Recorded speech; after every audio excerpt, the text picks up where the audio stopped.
Tevez da solo, Tevez all'interno dell'area, fa fuori tutti, Tevez, si apre la porta, Tevez, gol, da dietro, Pirlo dentro, Hey Juventini, welcome back to the All Juve Cast channel where it's all Juve all the time. We've got our first match tackled in Serie A and the first victory in Serie A. And there was a just so common for a Juve game, but opinions on both sides and feelings on both sides after this one. So we're going to get to it. I have Lex with me today. Lex, how are you doing? Doing great. Thanks, Al. How are you? I'm doing good. You excited that Serie A has finally returned? So excited. I think I spent most of the day yesterday watching games. So There you that was go. awesome. But Yeah, it was nice. I was a little bit fortunate. I had 2 weeks off for the first time, and I don't know how long I had Christmas holidays off. I had the week of Christmas and then the following. And I go back and I sit down at my desk and I've got dual monitors now all of a sudden, and it was just a beautiful thing. So I was able to put the game in a nice little corner on here because I have so many windows that I have to use for work. And then I've got dual monitors. I'm like, well, this is just amazing. So no more having the game going on like a cell phone, like kind of off to the side or whatever. Had it nice on screen, can have it going while I do my work. It was a nice surprise. But I still say Serie A's got to sort their shit out with midweek to kick the season off again in the second half. What are you doing Wednesday? Anyways, got it going. A lot of good games. And we saw Napoli drop points as hey, we've been saying it, Spalletti effect. Just wait for it. But we're waiting for that second half of the season collapse. there you go. So 7 points out. That's the magic number right now for Juve. We're gonna say what's up to everybody in here. Bob saying ciao, AJC, OL +3 next, please. Absolutely. Well, they're saying -7 points to Napoli. Serie A's not over yet. Game on. Fino alla fine for a reason, right? Jeremiah saying welcome back, Lex. I do think it's time to change your handle though. So Jeremiah continues. He's happy for the 3 points. However, it was a poor performance. So we're going to get into this. Too many inconsistencies and still struggling to dominate our opponents. Not sustainable. Mr. Cappuccino. Buongiorno. We are going to get to the whole recap and everything like that. We're going to tackle real quick just the news circulating today. And then if we choose to get into some more of these topics near the end, we'll do that as well. But real quick recap for everybody. Di Maria should be back for Udinese. Okay, so he should be available to Allegri for Saturday's game. Nico Lucci, done deal to Salernitana, so he'll be heading there. McKennie, Juve thinks they can get somewhere around the 40 million mark for McKennie. There is a lot of interest out of Premier League teams. However, the latest is Aston Villa, and it's expected that McKennie is also going to reject that move. So it's going to more be a matter of finding a team McKennie's going to accept. Bournemouth was the first one. Obviously, that's a relegation battling team in the Prem, so he's rejected that one. So we wait. Apparently, this fullback that we all want to see and some help on the right side, this is definitely something we're going to talk about more, especially after looking at yesterday's game, Sule being the one that was put into the right wing back position. We apparently do not have the funds to tackle this move in January without a sale. So it's going to be very, very interesting to see what happens. Last little tidbit here. Danilo is getting closer to his extension with Juventus, and Locatelli with the first match of 2023 and him appearing in it has triggered the obligation, the redemption, the sale. So Juve has 25 million left to pay for Locatelli, and that will be accepted over 3 years to pay that 25 million. Okay, so that is the news to today.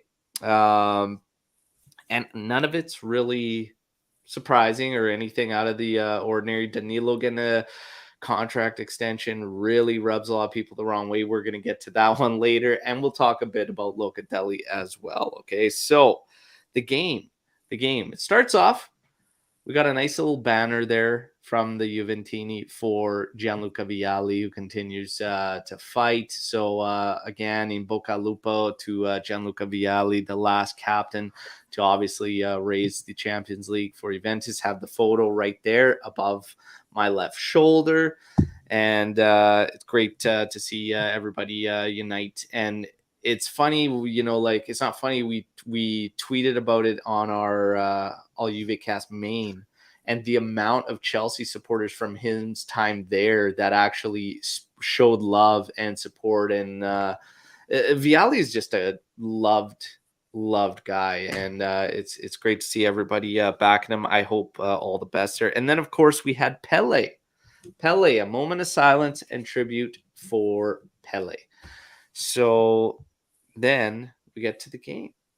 Starting lineup. Lex, did you have any issues with the starting lineup? Because we'll go through it all. And there was a little confusion over Pedin and Szczesny. Szczesny battling that neck discomfort. He ends up going in, and it was Szczesny starting. And then you've got across the back what we expected with Gatti, Bremer, Danilo. Then you had Sule playing as right wing back, McKennie, Locatelli, Fagioli with Kostic as the left wing back, and then you had Miretti and Milik up top. The starting lineup, what were your thoughts on that, Lex, going into this one? Honestly, like, pretty excited. I thought we were playing those young guys. I thought that was exciting to see. I thought, okay, we were continuing that 3-5-2 shape that we had found a lot of success ending 2022 with. We were going into the new year and the next part of the season, continuing that shape, or it was more of like I suppose like a 3-5-1-1, but similar in that regard. And I thought, okay, Sule, I know more of a winger typically, but trying him out at wing back, playing a true winger more or less as a wing back, and playing McKennie in the middle, playing the midfield, central midfielders in the middle, which was something we've been asking for a while.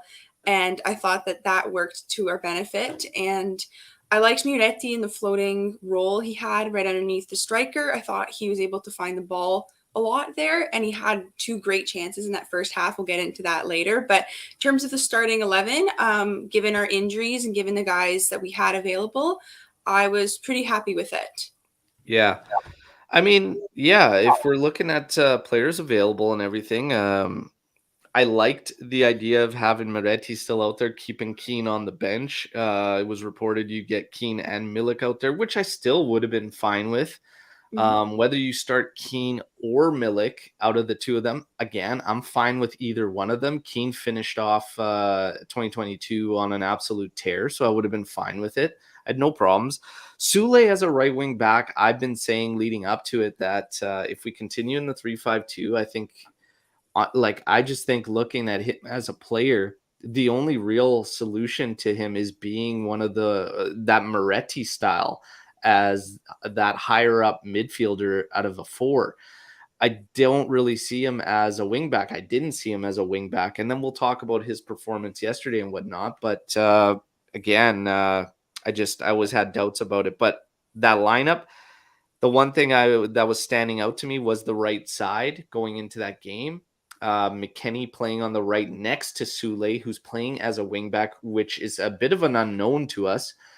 And then also having Gatti as the one behind there. So I would have felt more comfortable with Danilo on that right side behind McKennie and Sule. The reason I have issues with McKennie being the guy next to Sule there is because positionally McKennie seems to be kind of all over the map.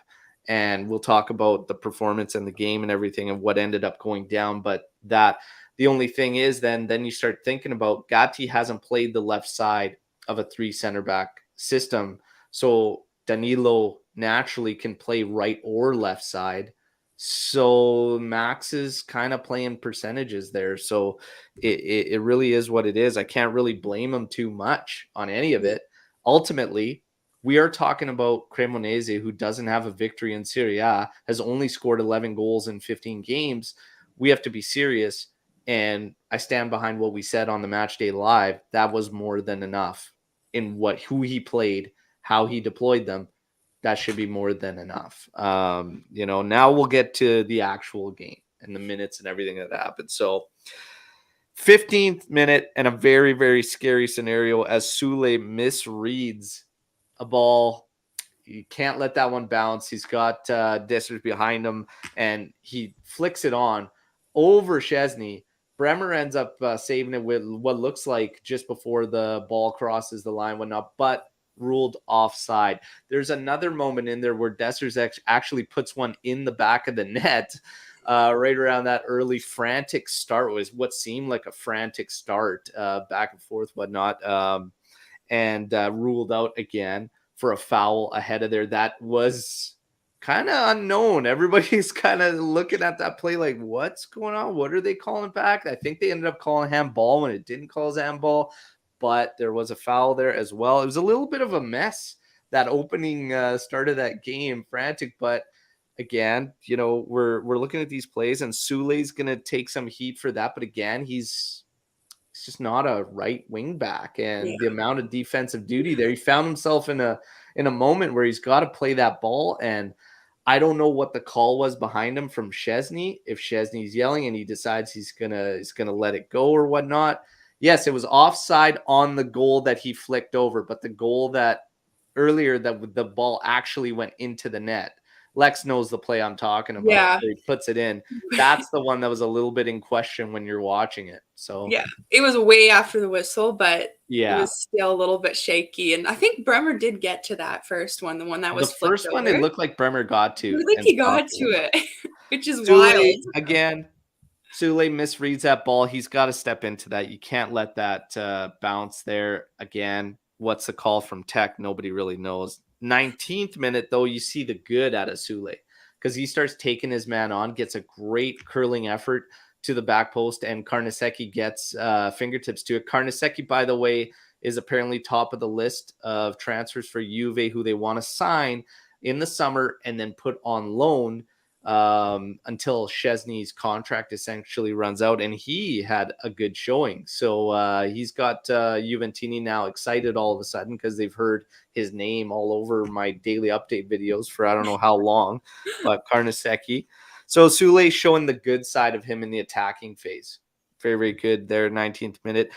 30th minute, we again a great switch field. Okay, and it was Fagioli all the way over to Kostic, then finding Miretti, who makes the run into the top of the corner of the area there, and then Miretti just about curls this one back post. Carnesecchi actually left flat-footed there. There was no chance he was going to get to this thing, and it dipped just behind goal for Miretti. You could see the frustration in this kid's face. I continue to say, once Miretti gets that monkey off his back, he's going to be playing so much more relaxed, and he'll just be even better. But very, very unfortunate. I wanted him to get that one so bad, and he just barely missed that one. 38th minute, Kostic from way out. We're talking way out.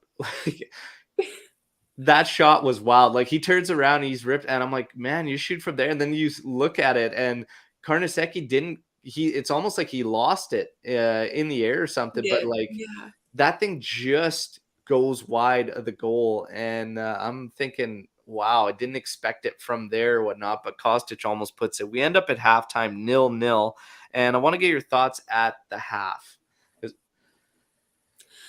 Wow, I mean, it was like it was a roller coaster of 45 minutes. You know, I was at their half like, wow, what did I just watch? Like, we're back. You know, it's like everything you had to unpack from what went on. I thought that it was shaky at the start, which we talked about. I thought, which was pretty unusual, is that we looked shaky at the back.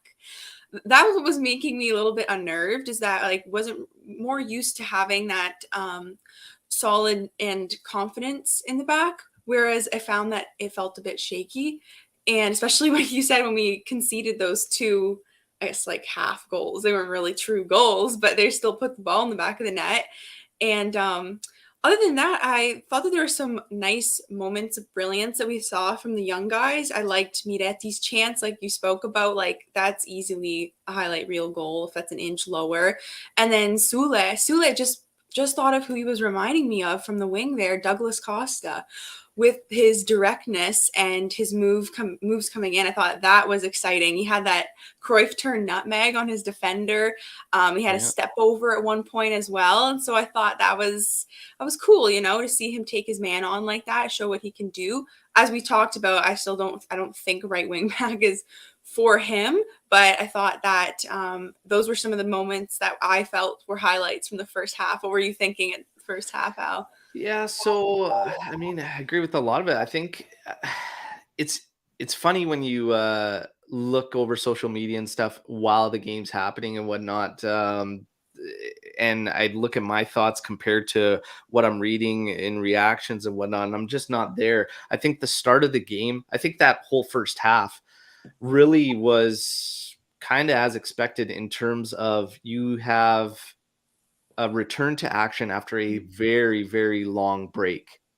We talked about the lineup, and you have a little bit of lack of chemistry, and you have guys in new roles. Fajoli's also hasn't played the left side, and he was on the left side because McKennie was on the right side of Locatelli. So even that slight change has a bit of an effect on the pitch.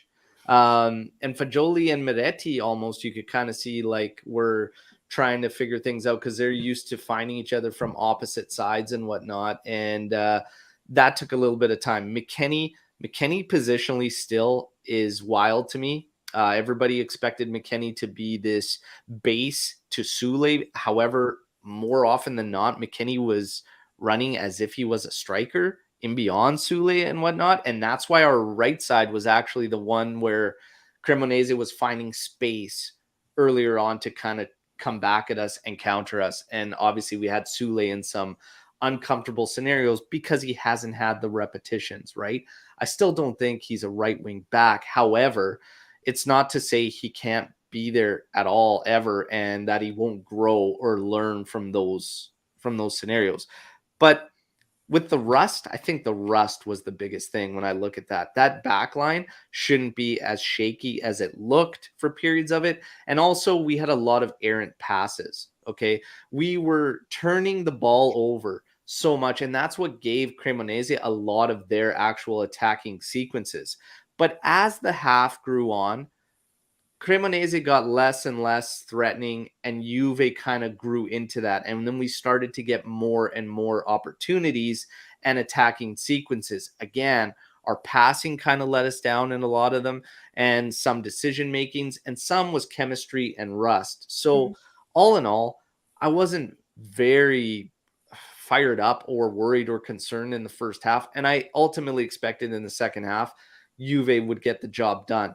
I did think it would be a lot sooner than what it came down to, and we'll get to that. But I think we were seeing a combination of everything that was going on. So we'll talk about second half now. We'll get into it. And we didn't have to wait long for some changes. It was the 55th minute, and Max decides to bring in Chiesa, and he brings in Keane. Sule and Fajoli were the ones to be taken out. Okay. And then you have Chiesa moving in to the right wing back role, okay, and Keane's sliding forward, and Miretti's essentially dropping back into a mid, and we're going two forward scenarios, so 3-5-2, three mids, two forwards, and Chiesa as right wing back. We'll talk about this. So Chiesa eventually started to roam a bit and almost get this freedom thing where we kind of lost our formation altogether and kind of switched it up, and he ended up finding himself just roaming for a bit, and he was on the left side. He ended up getting to one that Keane had battled in a 50-50. The ball broke loose. Chiesa hits it, slashes at it with his left foot, and he just hit side netting out there. I thought that was for sure going to be the goal right there. Unfortunately not. 66th minute, we get Paredes coming in for Miretti. And then you have Rabiot coming in for McKennie. I don't necessarily have any issues with those changes, but now our midfield is a little bit less attack-oriented, I felt. Locatelli, Paredes, Rabiot. Rabiot can push things physically and whatnot, but and Locatelli, I will die on this hill. He's not a Mitsala. He isn't. In a two-man base, yes, he can cover in Regista and whatnot, but he's not Paredes. We'll talk more on that. But that's the changes at the 66th minute. 68th minute, Cremonese again. For whatever reason, we're shaky at the back, but this stems off another turnover. Dessers actually hits the post with an absolute rocket. Okay, coming up again, our right side. And we get fortunate there. We come back, 78th minute, off a corner kick. Header down, believe it was Danilo or Bremer got to it. Keane scrambles, turns point blank, fires it. Karnaseki's right there. Bounces out to the top of the area. Rebound. Paredes decides he's going to shoot this ball. I can see the defenders right there. I'm like, he doesn't have a lane. And he rips. You could see Chiesa at the bottom of your frame. He's waiting there, top of the area, unmarked. Unmarked as everybody's deep. Paredes has 3 defenders running at him. He decides, I'm going to rip it right at these guys, and they block it. And Gatti and Chiesa, who are further ahead of Paredes, actually are the ones that close the ground to go back there and help Locatelli. And Chiesa ends up making it an even rush and then leaves them to take this opportunity, which Szczesny stops and forces a corner kick there. But my God, Paredes, the dreadful play from him just continues on in 2023. Like the decision making there has to be way better. It's mind blowing to me there. Positive side, Chiesa was explosive on that run back. His pace, do not be afraid about this kid's pace after that knee injury. My God, he passed a guy. He was like 10 yards behind that was clocked at 35 kilometers.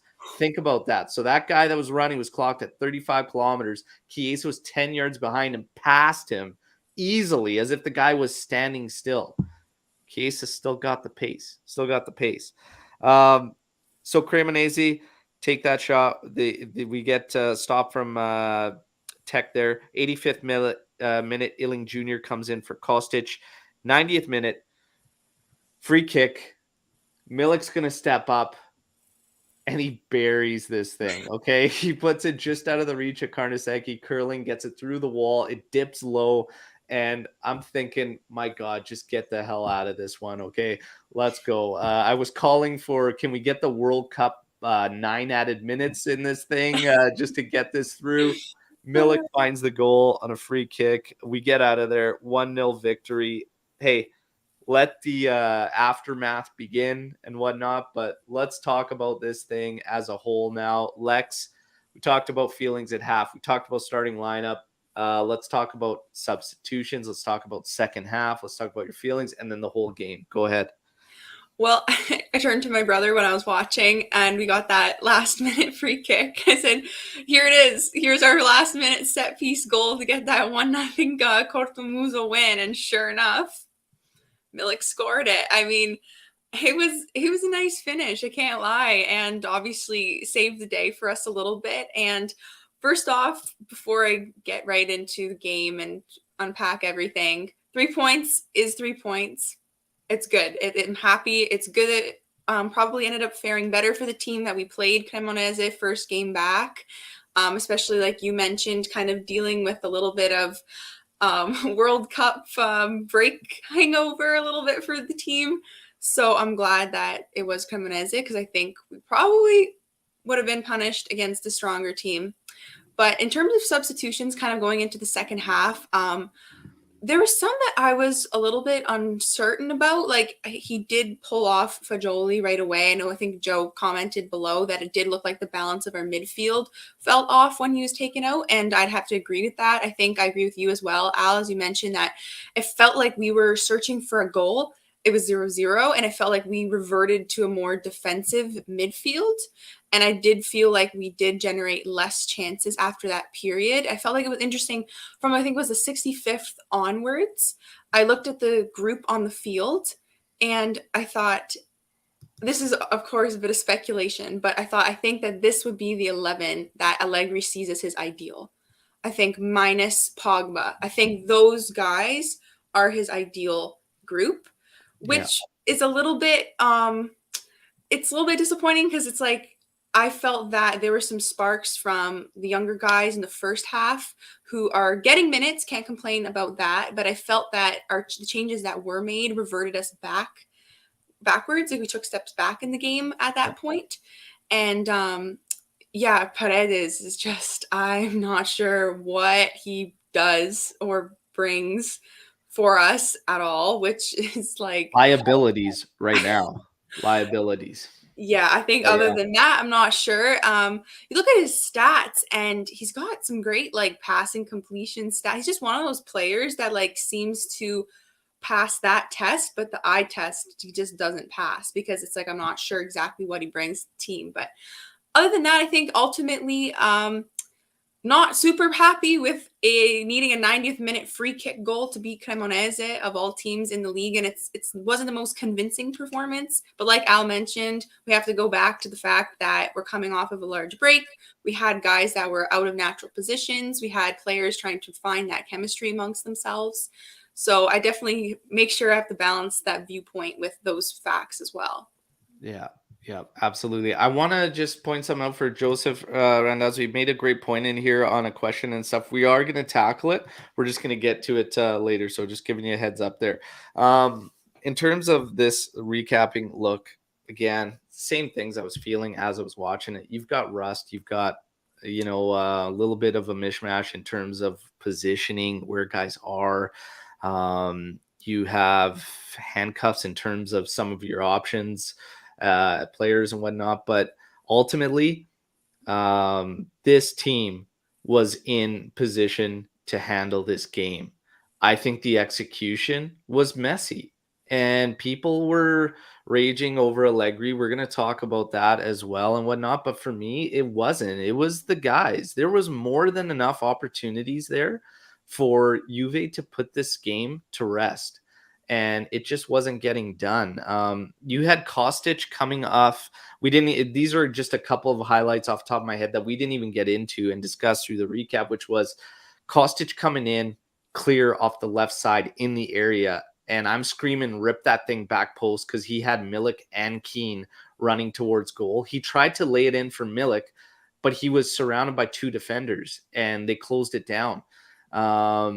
And it's just little things like that just weren't going our way. And it's not saying that he made a wrong decision or anything, but we had opportunities like that all over the place. Moretti found himself dead center, top of the box, and put an absolute muffin at Carnesecchi. And he wanted that one back for sure. That was another great scoring opportunity. Sule had two opportunities he worked for himself off the right side that he couldn't curl behind Carnesecchi and whatnot. Keane had the point blank effort. Like there was chances all over the place. These were actual opportunities. Then you have the sequences that died because of passing. And that again came down to the execution of the players. McKennie's passing was shocking. Absolutely shocking. For me, this guy is not a guy that you utilize to actually build attacks and get in there. For me, this guy is a base midfielder that can give you issues in aerial battles in the box, but he's not something to build up play or make these breakthrough runs or anything like that. For me, he's a base midfielder and he can make trailing runs once our attack is established, but including him in buildup hurts us. And it hurt us tremendously because of a lot of what Cremonese did to kind of hurt us yesterday was off our own errors. And this is not me just spitballing out here. We had 0 midfielders with a passing percentage over 80%. That's a problem in a game. Okay. Like I say, you win and lose based off your midfield. We had 0 midfielders with a passing percentage over 80%. The only one that might have been higher is Paredes, but he entered the game late and it technically doesn't really count because he came in for 20 something minutes, right? So, but that tells you right there, like our passing, our execution was poor. To put anything on Max Allegri, I don't think is necessarily right in this particular game. Hey, I'm not a massive Allegri guy, so this is coming from me. But yesterday, we won the possession battle. We had 19 opportunities, 8 of them being on target. For me, the execution of the players in those positions needs to be better to put a team like Cremonese away. Simple. Nothing Max did hurt us in that game. He put it out. All you can do is guide a team, put them out in a position to succeed. We were getting chances, we were getting opportunities, and for the most part of that game, I felt we were more likely to score. Yeah. It's just we get so scared every time they came back of us. We looked so shaky at the back, and that part I just put down to rust because Bremer, Danilo at the back were still good. Gatti, I don't know, yesterday looked uncharacteristically a little bit uncomfortable. Do you agree with that, Lex? Yeah, I think I would. I mean, I think there was some criticism there, and I know it's still like I'll still chalk it up to lack of experience in the league and whatnot, and still trying to find his footing. But I thought, yeah, I looked a little bit weak, especially on that side, and just in general that back line, which we had talked about, and I think that part is definitely what was a little bit nervy. That was the most nervy about that whole game. Yeah. And I think if anything, you can maybe ask, okay, why didn't Max bring in Sandro? Because the 3 Brazilians have been solid, especially down that stretch going into the World Cup break. Why not bring them in and just shore up that back if it's looking shaky and susceptible? That is a criticism you could make and a question you could ask. But ultimately, again, I think player execution is what hurt us most. Let's get to man of the match before we get into the aftermath, Allegri and everything. So Lex and live chat, of course, who's your man of the match in this game?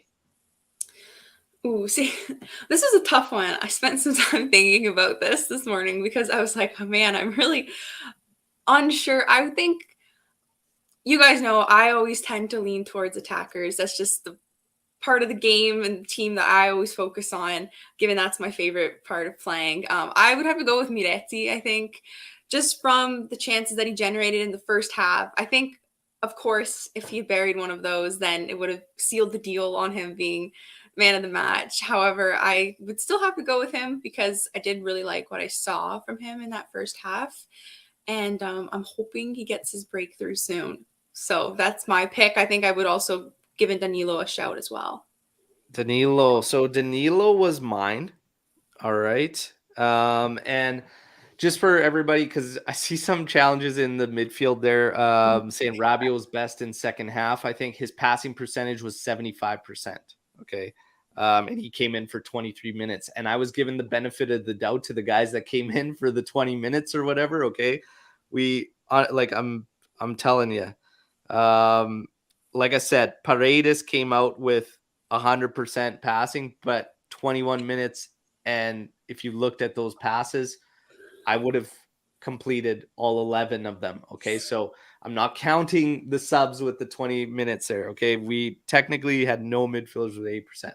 Danilo for me was man of the match. This guy, and again, we talked about the news coming out today. He is close to his extension with Juventus.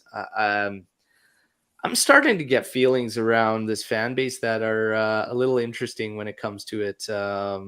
And we'll talk about this and Danilo. But for me, he was man of the match. I thought he was solid. And his side, there was very little coming from that side that Danilo was covering and whatnot. Him and Bremer continue to do fantastic work.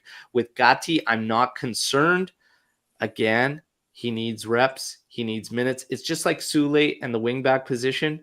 Hey, if he's going to get minutes and that's where it's got to be, it'll get better with time. Okay, so we'll tackle that. Milik with the goal, he could definitely be there because he broke the game for us. All right, so we got Milik, The goal, Milik. We got Deepak with Danilo there. So, yeah, there you go. It seems to be there. Lokdeli coming in here saying Danilo, Sule, or Milik, or even Rabiot for winning the free kick. And there was a definite spark there in the second half that wasn't there in the first. And you could definitely tie it into some of those substitutions. Chiesa looks good. He looks very explosive. So I'm very, very excited for him to just continue to get back into the fold. Looks very, very strong there. I'm going to get back to what I was getting into with Danilo. And I'm going to tie this in with the youngsters, which is going to be our next kind of topic of discussion.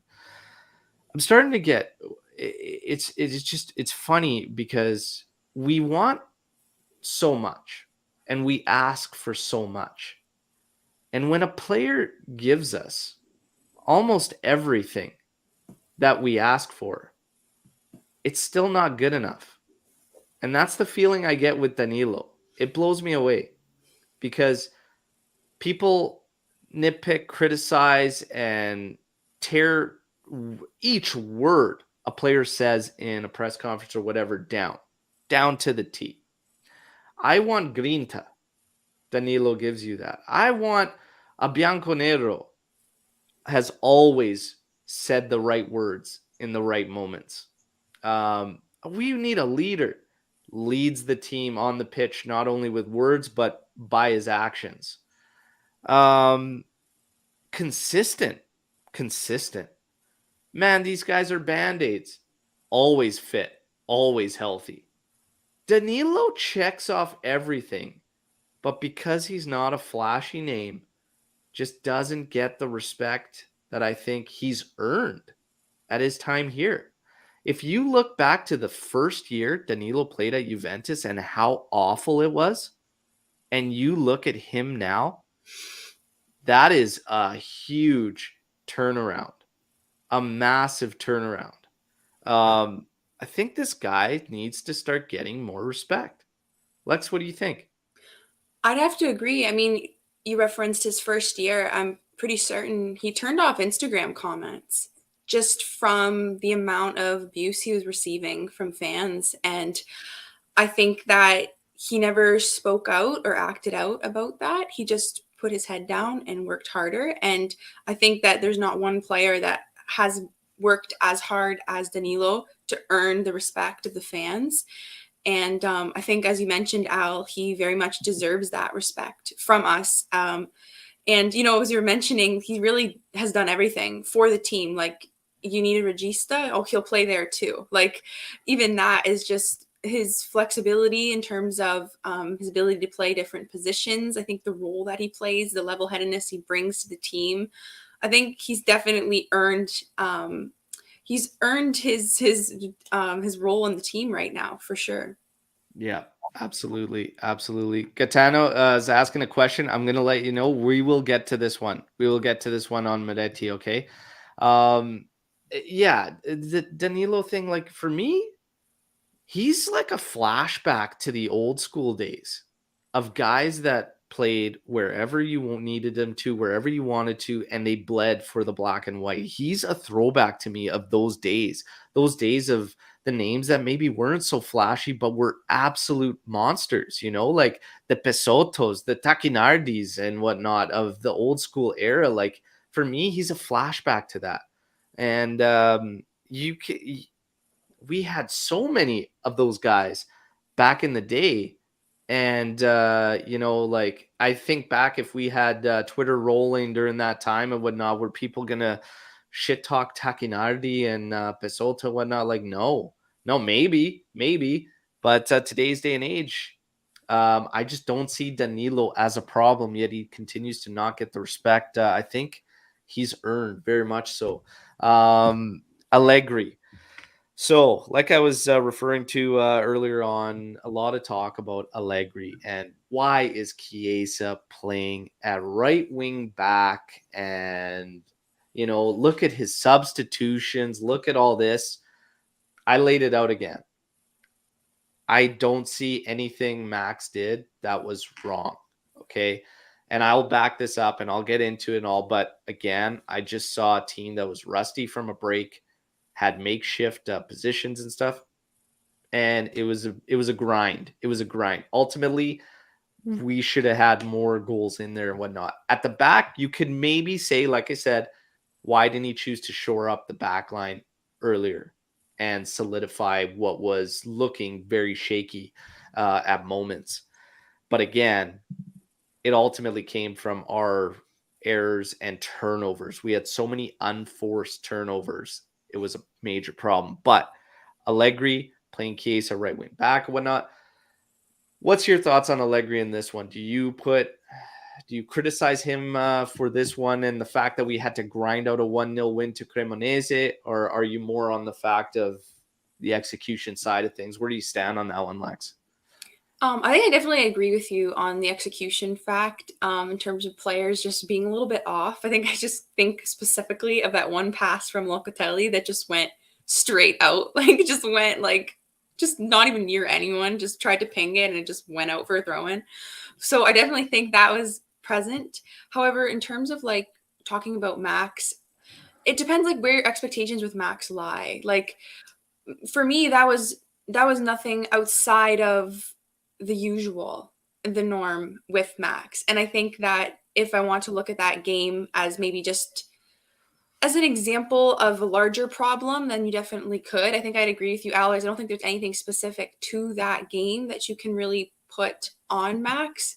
But I just think that overall, which I know you and I talk about a lot and both agree on, just overall in terms of our team's approach and identity, like we always talk about that. You know, even yesterday's game, I just looked at the lineup and I know there's injuries and whatnot. And it's just like, it's quite a mishmash of players with a mishmashed idea, like for lack of better words. And I'm still lost when I look at our team play in terms of like what exactly we want to do when we're on the field. But like I said before, that's just part of the bigger problem overall, which we're aware of. So I think like to point, maybe that wasn't the game yesterday to kind of, hang up your criticism for Max on, but was it indicative of the bigger problem that we've been dealing with all season? Yes, I do think it was, because I mean, struggling to score against Cremonese's side, especially one that's as like poor as that one, and needing a 90th minute free kick goal to seal that win, like that's definitely not what we want to see, because like it'll be found out. And we saw that in our Champions League campaign this year. We see that like better teams will figure that out against us. Yeah. But I don't put us needing a 90th minute goal again on Max. Like that's the players out there. We talked about the opportunities were there to punish Cremonese. Like they were there. Passes, like he's not physically out there making those passes. He's not the one taking those shots. He's not the one making the decisions in the attacking sequences. So for me, I look at it like this, like the coach guides the team. He establishes his formation. He gives the game plan. He lays the setup.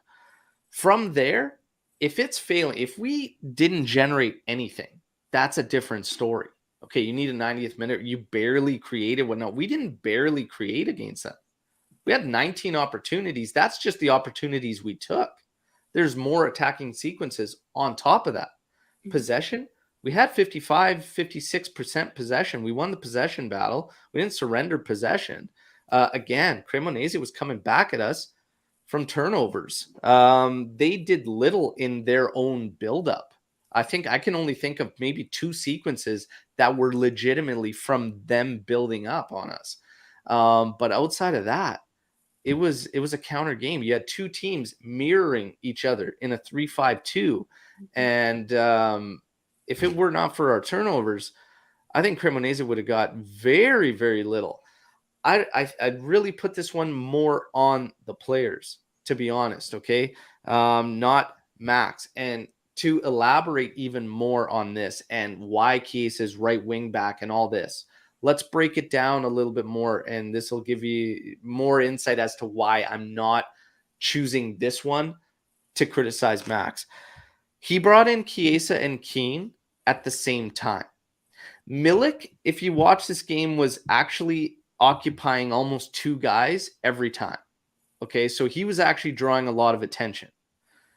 Bringing in Keane should, in theory, also take more attention.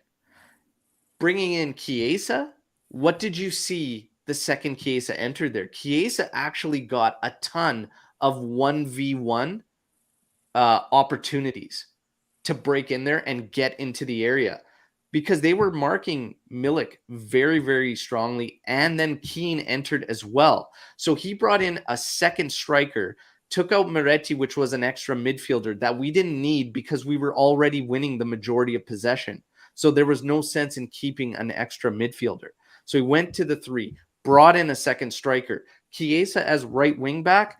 Sure, maybe we don't want him as a right wing back because of the defensive duty that's there, but it actually triggered a lot of 1v1s initially once Chiesa entered there, and he was able to do what he does best and take guys on and generate. So it actually made a lot of sense to me when I'm watching that and why Max would do that. If we can get out of this Chiesa as right wing back thing in our head, it made sense playing that out. And I actually could see why he did it. Later on in the game, like I said, Chiesa ended up actually roaming and whatnot and was still finding space in areas to do damage and whatnot. So I just don't blame Max in any way, shape, or form for us needing a 90th minute winner. This team wasn't set up to fail against Cremonese. Like we were there. Like I said, it comes down to players and executing everything. Now I'm going to tie this in with the young players. We can't all want young guys to get all these minutes and everything and then not have the patience to let them gain that experience and take some of the lumps that come with it. Execution being one of them. Okay? Execution is one of them. There's opportunities there. There's sequences there. This game should have been put to rest earlier for Juventus. And I'm not blaming the young guys, but I'm just saying it comes time when the guys that are on the pitch need to take a bit more of the weight of responsibility. And in this match against Cremonese, they should have. The coach did not put them in any hindering areas, in my particular opinion. Okay.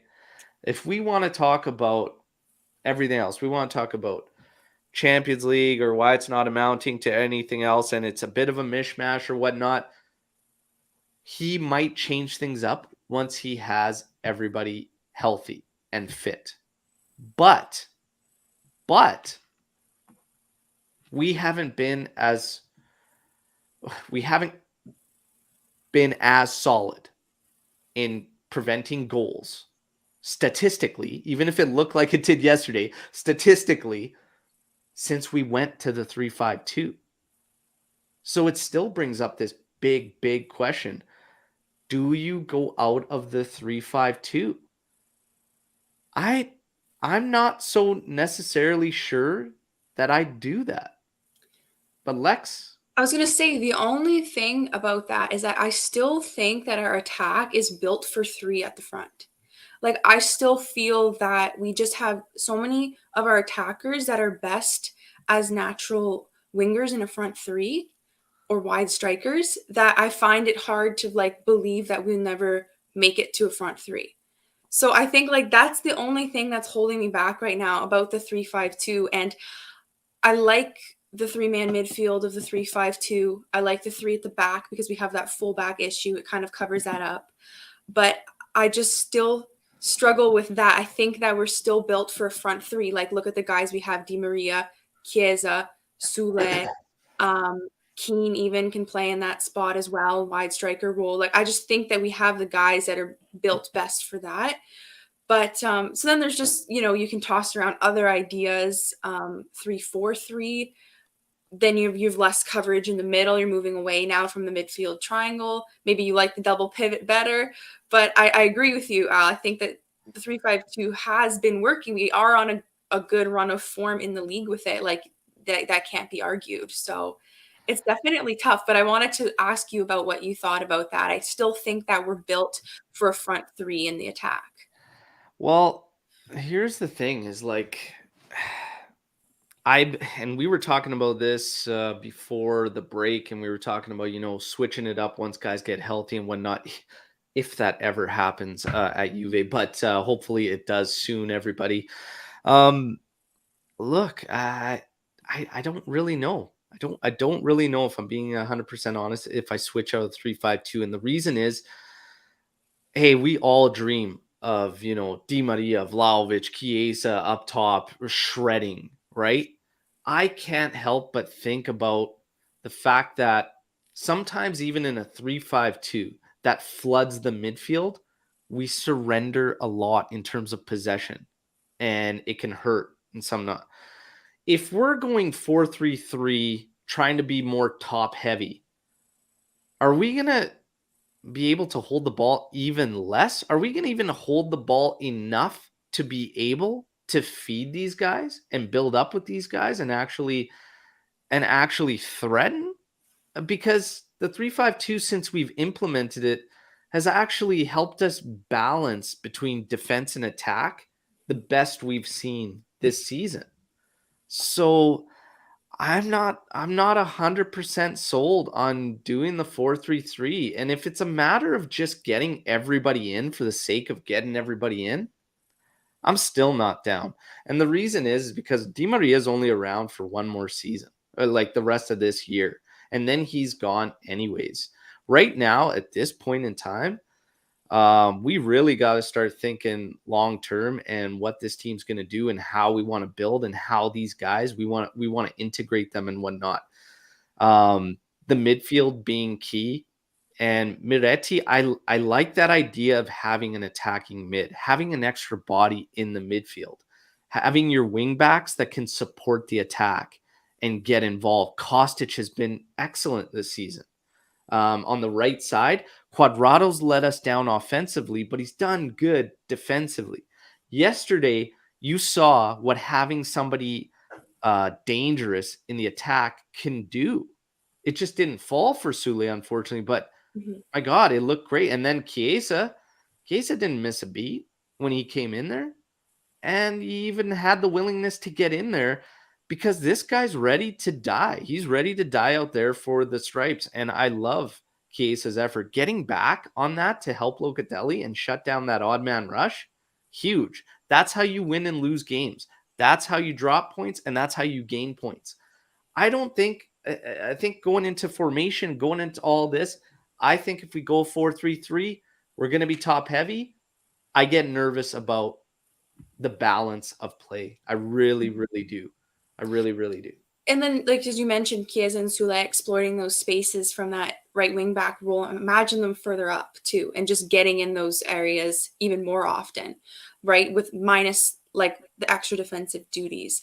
But I agree. You do raise a good point about that, about us having found the best balance in that 3-5-2. And it's interesting because I think that with like Pogba back and Chiesa back, I think this team at its core was built for a 4-3-3 with some of those players that were supposed to be our mainstays in the core of our team, but due to injury and other circumstances haven't been. So it's kind of interesting that we've like stumbled upon this weird 3-5-2 in the midst of it all, right? And using kind of young players, filling them in different roles, having players, I think Lorenzo mentioned in the comments, play roles over positions. Yeah. The other thing is also the 3-5-2 that we play is so just against the grain in terms of what typical 3-5-2s do with two base midfielders and one attacking. We still utilize a regista with three center backs, and it's weird. It's weird to still use a regista and then have two actual Metsalas advancing and whatnot. And even if you want to criticize Max yesterday and whatnot, a simple switch of making two base yesterday and advancing one centrally, which in turn would have given Milik a little bit more support because Miretti could have played higher up and assisted him, or you could introduce Keane earlier. Even a simple system change like that could go a long way. So the way we play the 3-5-2, it gives me kind of like this weird, my OCD kind of goes nuts when I look at it, because I'm just like, oh, this is just bizarre, right? Like typically, if you're using Regista and whatnot, back four, he becomes like a third center back defensively when you take your shape and move outwards. So when you have a 3-5-2, naturally your guy at the heart of the D does that role, and then you have two base midfielders. It just makes sense when you're looking at patterns, passing lanes, and everything, to give yourselves as many options as possible when one of your players has a ball. It's weird. It's weird to me how we do it. However, I'm worried about the balance. Am I against going in a 4-3-3? I mean, no, I'm not scared to change or anything. And I mean, we have attacking talents, and if they are ever all fit and we have the opportunity, hey, let's see it. Let's see it. Let's go. But right now, when we're looking at everything as a whole, back four, I don't know. Like the back line was on fire, and it's like when you have question marks and you're transitioning and you're trying to build something up, when you find things that work, it seems strange to go away from them, doesn't it? Like it's like if the back three's good, even Sandro has found a home and we're comfortable, and we haven't even talked about him, or being liability or issue, whatnot. Do we want to go away from that? I'm not so sure. Right? So it's going to be an interesting one to follow and see what Max does as guys get healthy. Again, when we start to look at fitness, well, 20 days seems to be the magic number right now. Pogba and Vlahovic all around 20 days. So fingers crossed. We'll see. Di Maria should be coming in for Udinese. So let's see. Let's see what ends up happening and what Max will do. Ricardo, he doesn't want to wait. Bring in Zidane. Bring him now. There you go. Look, one thing's for sure. Anyway, we slice it, whatever. A win is a win. 7 points after Napoli dropped. What have I been telling everybody? You could fire up that hashtag and get it going right now if you want. Spalletti effect will come into place, all right? And we have to play Napoli twice still. Yes. Now, 2 wins. I mean, everyone looks at this game and instantly like Napoli would kill us. Hey, Max got he got the big win that we needed against Inter. Let's see what will happen when we play them, okay? These games change. They change with the players we have on the pitch and everything like that. I'm thinking McKennie, we've seen enough that Max won't continue to just go back to this guy, whether we're trying to showcase him or not. Bottom of the list for me, McKennie. Bottom of the list. I would not have him starting anywhere near big games, but that's just me. Storm the barn. Get your storm the barn questions in. Okay, we've got time to tackle some of them. We're gonna go back to some of these other ones earlier, and Gaetano's got one here, and it's, what do you think of Miretti? Why doesn't he play as midfield? Well, he does. He's just in an advanced role and not in that base three anymore. But how do you feel about Miretti and his performances and everything? Lex, you spoke about him earlier, and you were quite happy with him and whatnot. I have no problems with him and how he's playing. Yeah, I've agreed. I like him. I think that it's definitely his youth and inexperience is showing. I think he's one of the younger out of the youngsters. I believe he's 2 years younger than Fagioli. I think so, yeah. And I mean, at that age, in 2 years, and that's a lot of playtime and experience.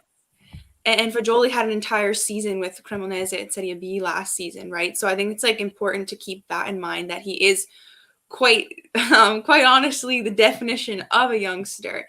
And I think he offers us something different and dynamic in attack. He's fun to watch. I definitely think that, he's one of that core group and crop of youngsters that the club has shown to have faith in, especially they held that press conference for them. And these are guys that they look like they want to build and look to the future with. So, I mean, I like him so far. I don't have any complaints in that regard. And it's 2 years, Fagioli being 21, Miretti being 19. It's funny. I was looking it up. Every time I put Fagioli in there, just get a picture of beans on Google there. But yeah, we got Fagioli 21, Miretti 19. That's even a big difference on its own, right? Like you were saying. But I have no issues with Miretti. And if we look to why is Max doing this? Why? Well, again, just help out the attack.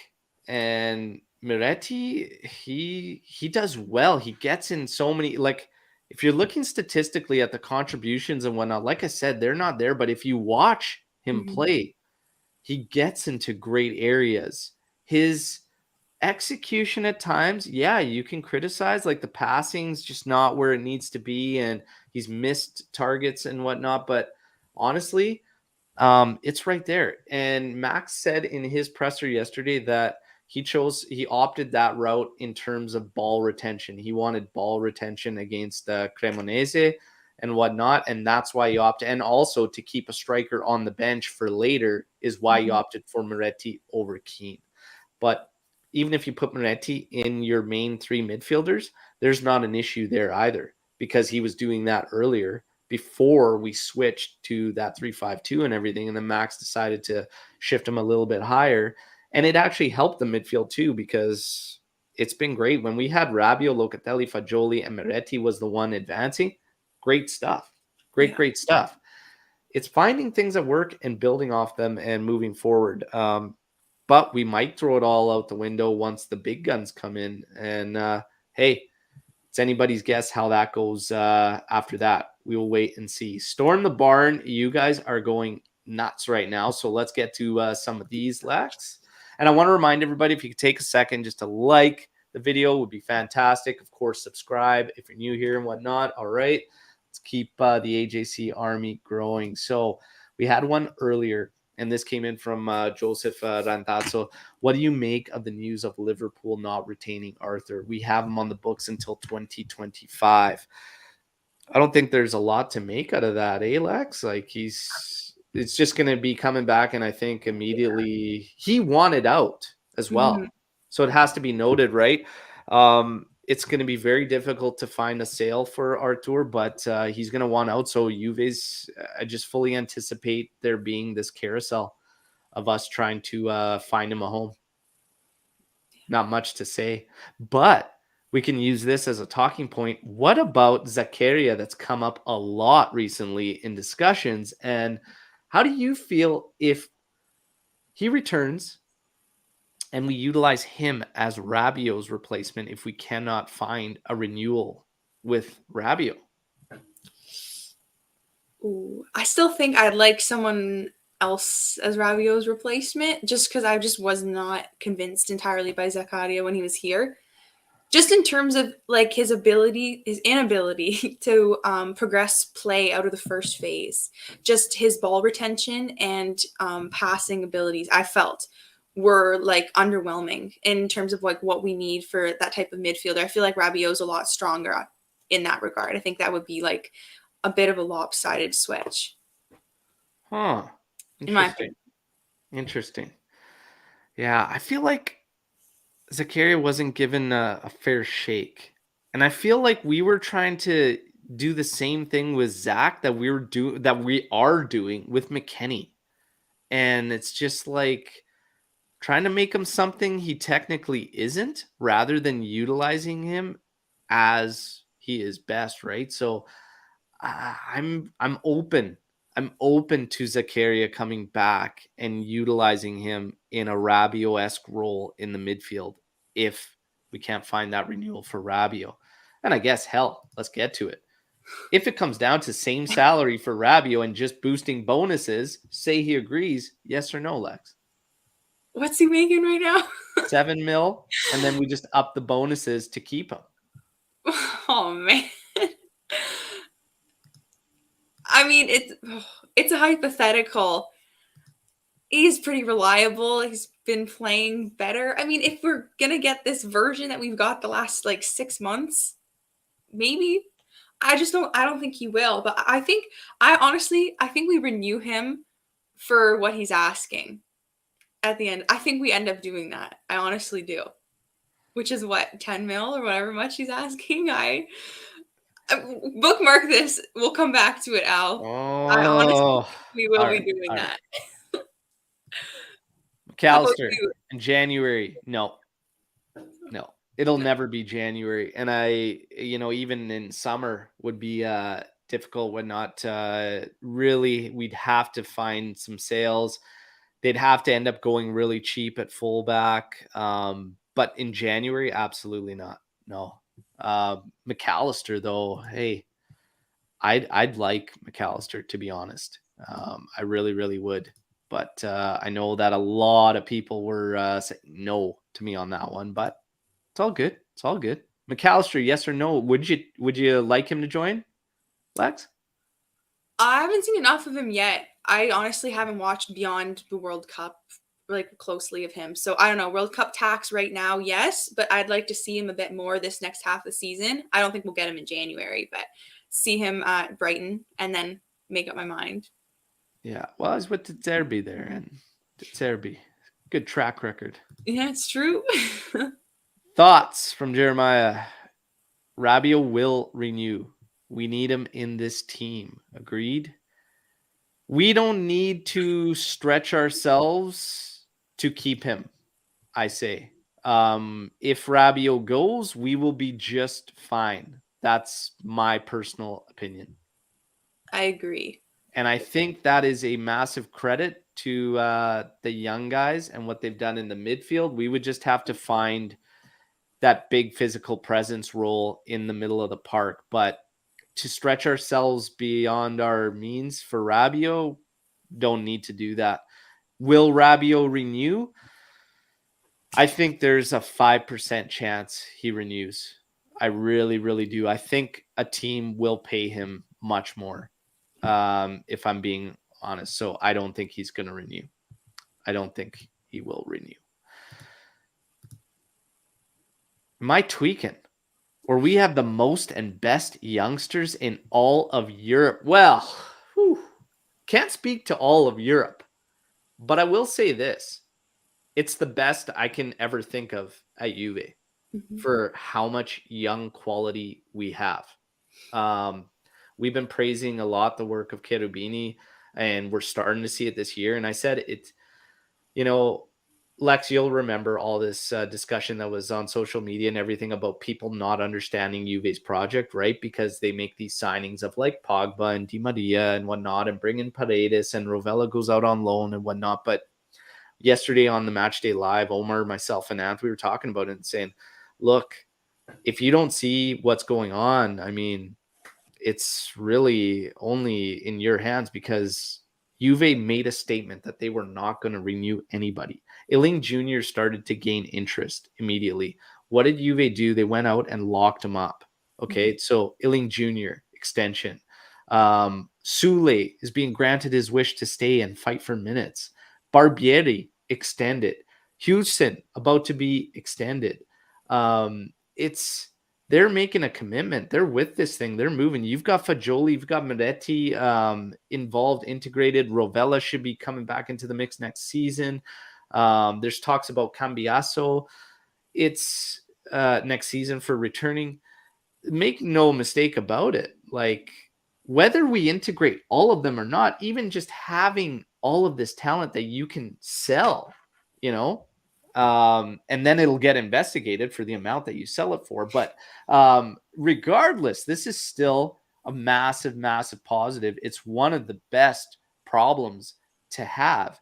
And we spoke a lot about it yesterday. And this is Juve finally realizing, like, hey, we got away from things for a while there. We were going for these flash signings, these big signings. We were overextending ourselves and whatnot. That's never been Juve.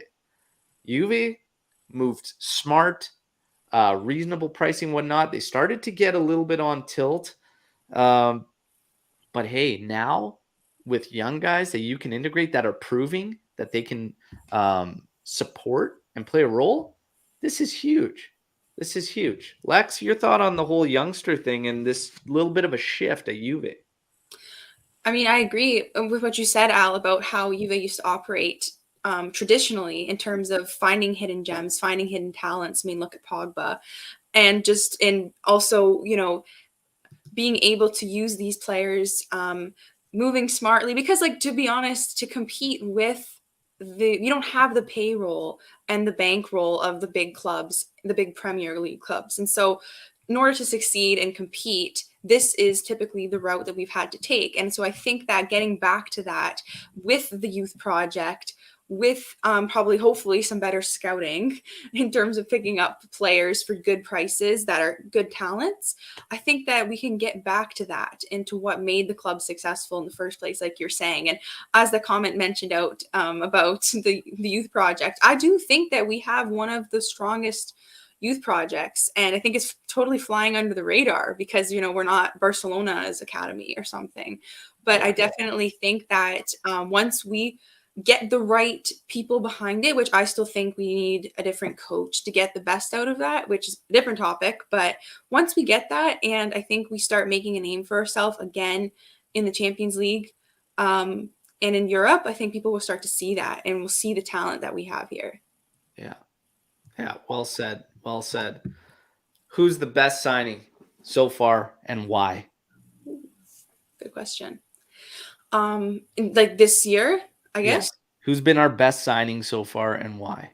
Ooh, I'd probably have to go with Bremer. I'd have to agree. I think there's a lot of discussion about that I saw on Twitter recently in the last few days. And as someone pointed out, like, he's been playing so well that they forgot that De Ligt even left. Yeah. It'd be really, really hard to say that it isn't Bremer. Now, I had to choose. It's Bremer. It's Bremer, no question. However, this next one's very interesting, and he's worth a shout for sure, and that's Milik. Okay, so now we're going to get to this one, which is thoughts from Jeremiah. Milik has more impact on this team than Vlahovic. Dollar for dollar, Milik is gold. So all signs point to Milik being purchased outright. 8 mil. He's no doubt had an impact. We know the screw job we had in that one game on his goal, where apparently VAR doesn't notice that there's a whole extra 10 yards at the edge of the sideline there. But Milik's had an impact, no doubt. Has he had more impact on this team than Vlahovic? Well, Lex? Pawns it off to me. Oh, man. Jeremiah coming in with the controversial questions here. So Jeremiah might be trying to get me all fired up again like I was a couple shows ago, because I did really open up on Vlahovic. I'm frustrated, and when we talk about injuries and everything that's going on, I said I'm more frustrated out of all of them with Vlahovic's situation because of the fact that when he returned to us, he couldn't even train in full with the team, but he was with Serbia training full during a World Cup every single day. And then, of course, playing with them and whatnot. And then he came back. He's immediately on the shelf for us. So I was like, what the hell is going on? He was training in full there. He returns with us. He's got personalized programming, not even training full. And we've got concerns with a hernia potentially. Like, what is going on here? So that situation frustrates me the most. As far as impact on this team, I think if you're going for immediate impact, it's pretty damn close. It's pretty damn close. And it's tough because Vlahovic hit, and there was this swagger that kind of came with it. We just got this young gun, now we got the striker, but then the play that kind of followed and ensued didn't really boost up. He's scoring goals. He's making contributions. His rate is actually good. But then it kind of died down. Then we got frustrated. This start to the season, frustrating, poor, right? Even if he's scoring here and there, poor results and everything, like attitude, everything just down. But then we do the retiro, start to try and kind of come back. The team bonds together, and he's got a bit of an attitude shift. trying to pick players up, trying to come back, trying to help. The one thing with Vlahovic that I will say this, even though I do have criticisms and he can't ultimately be outplayed by Milik, who cost us 10 total after loan, he can't be outplayed by Milik. And right now, our saving grace for Vlahovic has been the service discussion, yet it hasn't been an issue for Milik or even Keane for that matter when Keane hit stride. Vlahovic needs to get the job done and he needs to get to business.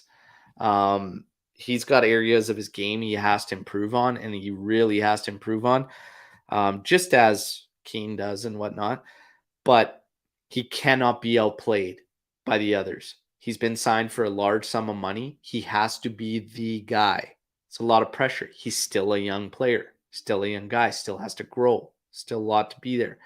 However, the impact ultimately, very, very close. And it can't be.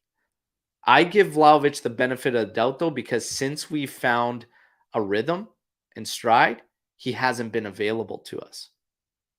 So I will give him the benefit of the doubt for that. I want to see Vlahovic, now that we've got the midfield balanced out and we are generating more than we were previously. Now I want to see Vlahovic in the mix before fully judging, and then we'll get back to this question. Lex?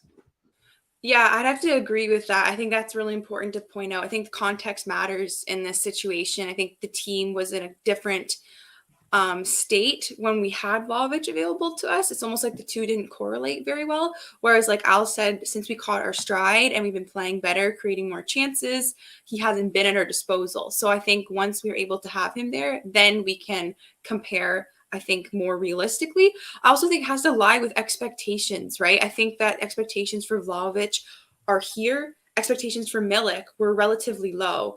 And, I'll be the first to admit, too, that, like, I did not see this type of impact coming from Milik at all. And it's been more of, like, the pleasant surprise reaction, whereas I think Vlahovic came in, having found all that success at Fiorentina, he came in with huge expectations for us. Like, he was going to, like, basically carry this team because that's who we were looking for, right? So I think that's another part of it as well, is just looking at the expectations, which are different for each player.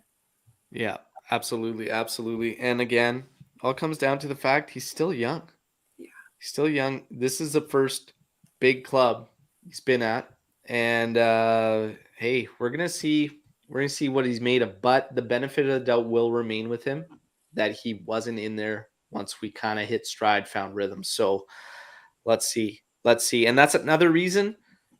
It's another reason why I wouldn't jump to the 4-3-3 immediately until I see this midfield with Vlahovic actually spearheading. So let's keep that up there. Everybody, that wraps it up for today. It's been a great show. The live chat, you guys are amazing as always. Okay, I remind you, like the video. Do not forget to kick things off, our merch. Everybody's loving the Egalby merch. Okay, so it's got the AJC Custom Ultras logo in as the O. Everything on our merch store is 23% off to kick things off in 2023, and that'll be like that for the next 4 days. So check things out. We got some Chiesa designs in there, a ton of Del Piero stuff. Vialli for our legend. We brought back the Vialli designs there, okay, as he continues his fight. Guys, there you go. Like the video, subscribe if you're new here, and don't forget, obviously, we keep things rolling into the weekend. We will do a match day live Saturday morning, and then I'm going to run the first watch along of the season. So I'll be covering the action for you against Udinese, and it's my Saturday morning, taking a little bit of time from the fam. So Juve, don't disappoint me. Udinese will be a tough one, but everybody, fino alla fine, it is not done. 7 points. I said Juve is going to make things interesting in the second half. I believe they will.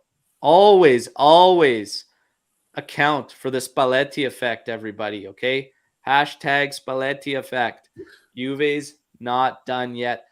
We were talking about this in the green room, and I want to get everybody's thoughts because Omer, myself, and Ant, we all started thinking about it. We might have to start recording our actual green rooms and maybe make that footage and coverage available for people as some extra videos and whatnot, because the green room gets hilarious. But everybody, if you want the green room sessions, we can even add some videos to YouTube of green room session. It gets pretty funny in there. But the mustache, everybody, hey, this stays. So yesterday, you can thank this mustache for the victory. I'm telling you, that is the reason Cremonese hit post. That's the reason they couldn't find a goal, and it's the reason we found one. Okay, so the mustache stays. How much longer does this thing stick around for? We'll see. But there are superstitious Juventini that follow me that said you cannot get rid of the mustache. Hey, I'm following suit, okay? This thing's not going anywhere until we actually drop a match. And I'll be damn happy if I don't have to get rid of this thing until summer, okay? So let's go. Keep it all season. There you go. There you go. Everybody, we'll talk about green room sessions and everything, but we'll see you at the weekend. Enjoy the rest of your days. I'll be back with the daily news videos, okay? And there you go. Razo saying use the green room clips. Content is content. There you go. We'll keep her going. One of the questions we started having fun with the green room yesterday was who's the best footballer out of everybody at the AJC? Ooh. I don't know. I brought up a little discussion. Anthony got a little defensive there, based on level he played. I'll say this. Nobody hits a dead ball like the gaffer. Okay. Free kicks. That's me all day. Everybody, enjoy yourselves. We'll talk to you on the weekend. Thank you again for a great show. Lex, amazing show. Great job. We will see you all on the weekend. All right. Get ready for Udinese. Everybody was ready to dance on Juve's grave. Not so fast. Fino alla fine. Forza Juve. Ciao tutti.